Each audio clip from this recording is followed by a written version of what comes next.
Hi, this is Diana. Uh, I thought I'd take you on a little journey into my research. This is my overview of the major religions of today and in time sequenced of origination, which is quite interesting. Um, this one here is the Zoroastrian. It is definitely the oldest religion, and I did do a brief summary on that already. And followed that would be the Dead Sea Scrolls, which is going to take a project all by itself. Okay, but um, the manuscripts of there anyway. What it comes down to is the next religion here. It's going to be close to that era. Is going to be the Brahmas. Okay, and the second century to be more exact. Okay, so we're talking these manuscripts are second century. Okay, um, Zoroastrian is recorded before this. Okay, by oral traditions of many years. Okay, so what you have is the main source of background knowledge that we have is that at this time they were talking about uh, a cold that comes in and engulfs the civilization. A cold. It was a cold. It was a major cold, and they would briefly tell of a situation of how each civilization was there, and then the cold came in, and then they were not, and that's that story. Um, so brings us back to here. The next one, okay, uh, which is the Puranas, okay, and it dates way back to by oral traditions that follow. But in this one, now it has a very unique breakdown of of its uh, philosophy. But there's two different religions, two different sects to the Puranas, and the one that I was really interested in and hadn't read before uh, now uh, was from um, the Granth. Okay, now the Granth was um, the, the Buddhist religion.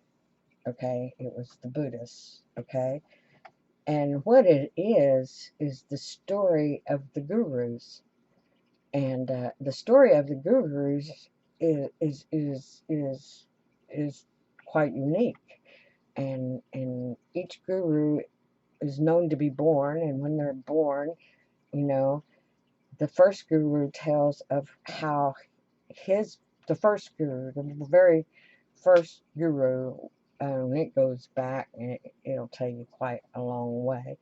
It is a story of very uniqueness. Uh,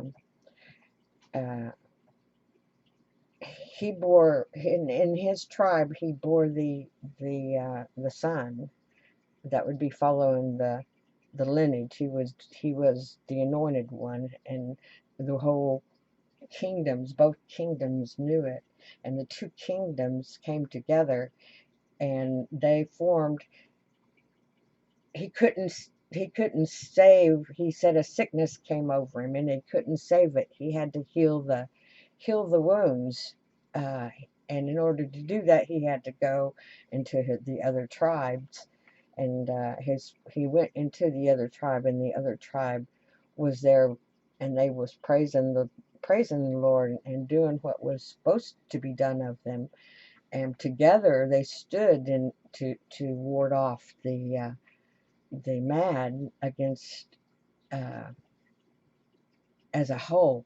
They stood together as a whole, not just as one, but that group, and they stayed in prayer in reverence to the Lord, and they stayed in prayer in reverence to the Lord. And then whenever the whole thing come down, the Lord told him, he says, you need to go home, boy. So he does. He hurries home, and he goes in, and the woman's crying. She's crying.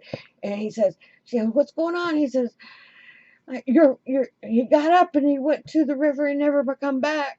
Has nobody even looked for him? And he takes off and he goes out and he finds him.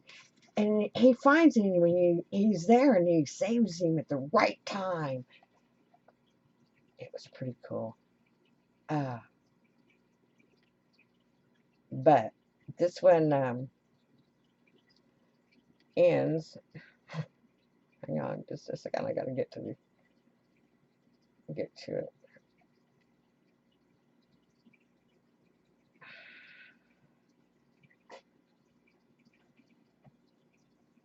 Wait a minute. Just a second.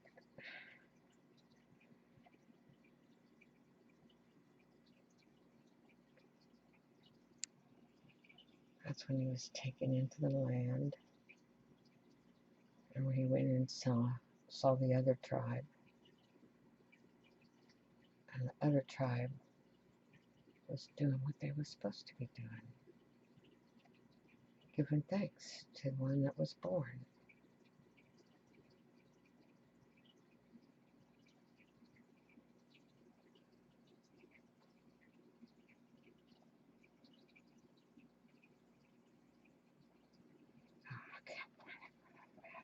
Anyway, he ended it whenever the whole thing ended. The guy said to him, he says, they all got together and they all thanked the Lord, and but it took the power of everybody, not just one clan alone. It took both clans loving the Lord, and that's what